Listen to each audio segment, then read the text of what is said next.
my name is Rob Carlmark, and I'm a meteorologist here at ABC 10, based in Northern California. Now, we mostly cover out toward the Bay Area, north of Sacramento, Truckee, a little bit of Tahoe, down through Modesto, Tracy, Turlock, and some other spots in the lower Sierra foothills. But this is going to include a little bit more of California because this is, again, a defining winter here for the Golden State. It's been cold the whole time. It's been raining and snowing, and you know what? We've even had some moments where it's been pretty nice as well. So what we saw on Sunday was your classic middle of the day rain and snowstorm that caused a lot of issues.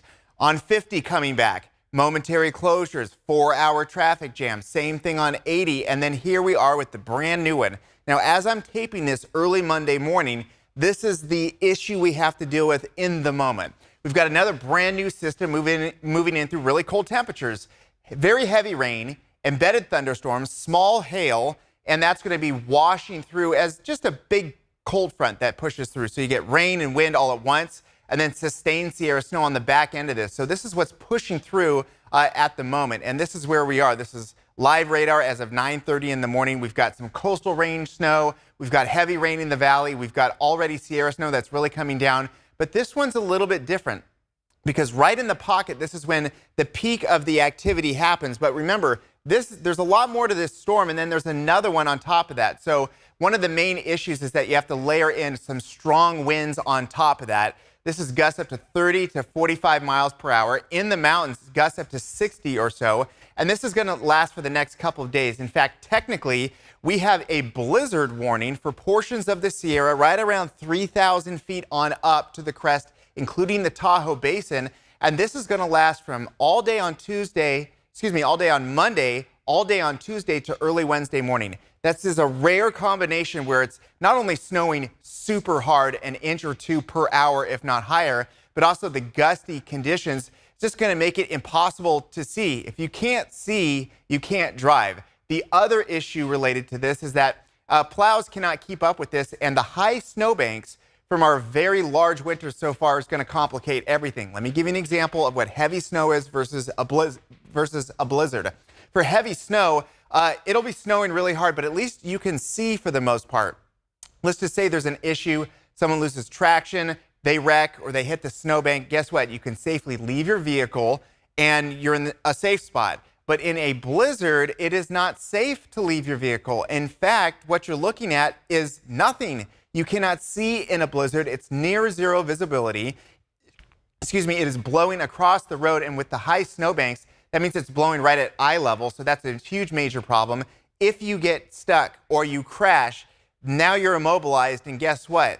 No one can see you, so you're at risk of getting hit. No one can come rescue you easily because they can't see you or find you. It just is a whole host of bad things, and then leaving your vehicle when you can't see anything. Trust me, there's a long history of people trying to find safety, trying to get rescued in a blizzard, and it does not go well. So in addition to the very heavy snow down to 2,000 feet, it is very windy, and that's going to cause a number of problems.